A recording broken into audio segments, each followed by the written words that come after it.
Well, good morning, and it's wonderful to see you again. And my name is David Dunlap.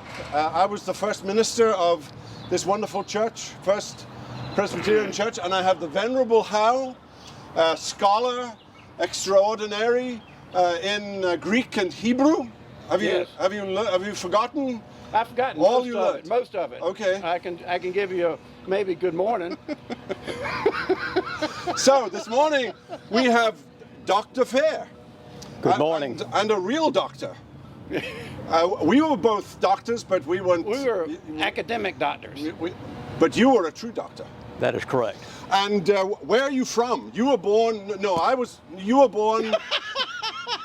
I was born. The year I died. That is correct. So we didn't know each other. God. We did not. 1804. We should practice. We should practice. And I was. Is this live? No, and I was born in Newberry. Newberry, where the opera is. Yes, sir. Was it there then? Not to my knowledge. Okay. And you went to Paris to study. That was big time. It was. What was the deal? What? That was the best place in the world to study medicine at the time. Were you single at the time? I was. And then you came back and found a wife. I did find a wife, and the story is that a young man by the name of Willie DeBrule got shot in the head, and I was taking care of him, and I met my wife because she was Willie's sister. What an extraordinary story. Extraordinary. Now, medicine in the 1800s, tell me about it. A little bit less complicated than it is today. And what's the story about, Dr. Howe, what's the story about digging up graves? Well, the good doctor and his associates, there were about 6 doctors in Columbia at the time. Dr. Fair and his friends would hire their interns to go and dig up recently buried dead people out of Potter's Field, out of the homeless area of Columbia. What purpose? So that they could study them, anatomy, autopsies, that kind of thing. Was this kosher, or was this in the dead of night? I cannot imagine it being kosher. Okay. So I would imagine they did it after dark. Wouldn't you? Was that the way? First I read about it. Yeah. So, Dr. Fair, you had children? Had no children. No children? No, sir. And how old were you when you died? Now that's a great question. 66. 66. No, Dr. Dunlap, he and I were on the committee together when we moved the church from its current location to the middle of Lady Street. With mules? With mules. That is correct. And we continued, see, we were together. We were the same age. Of and course, so, yes. We continued to worship in that church in the middle of Lady Street until this church was completed.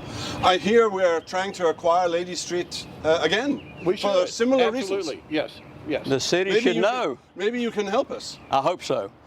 Now, tell us a little bit about the tail end of your life. So a couple of us started the first hospital here in Columbia. It's down Washington Street between Gregg and Barnwell. In fact, my house that we built in 1850 was down that way as well, so I could walk across the street to work.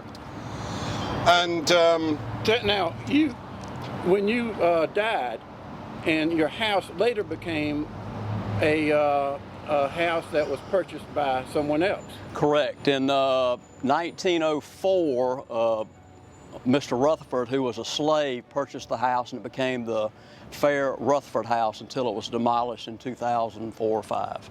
So this man, Rutherford, was born a slave, but then in 1904, he bought the house that Dr. Fair had built and enlarged it and improved it. He was a big deal. He was a big deal Columbian. Well, what an extraordinary story. Now, do you have any words for us in this pandemic? I do. Wear a mask. There you have it. Wear a mask. Stay well. Look forward to seeing you again next week. We hope you've enjoyed this video. If you have, and you want to make sure you get all of our content, not just videos, but podcasts and ministry updates, make sure you download our app. If you think you might have missed a video, click on our YouTube channel. A link should be down below. There you can see all of our videos, and if you want to make sure you don't miss anything in the future, hit subscribe. If you want to be one of the first ones to know when we release a video, hit that little bell icon. And if this video has blessed you and you can think of someone else that it might help, use that share icon and send it to them. All, of course, for the edification of God's people and the glory of His name. Until next time, God bless.